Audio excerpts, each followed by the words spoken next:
এই মুহূর্তে এসএলএসটির যোগ্য চাকরি প্রার্থীরা বিক্ষোভ দেখাচ্ছেন। তাদের বিক্ষোভ শুরু হয়েছে ময়দান মেট্রো থেকে, তাদের গন্তব্যস্থল কালীঘাট মুখ্যমন্ত্রীর বাড়ি, কিন্তু পুলিশ তাদেরকে সেখানে পারমিশন না থাকার জন্য যেতে দিচ্ছে না।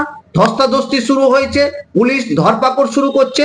যোগ্য শিক্ষকরা যে সময় বিক্ষোভ কর্মসূচি সংগঠিত করছে, ঠিক সেই সময় কলকাতায় শিল্প সম্মেলন চলছে।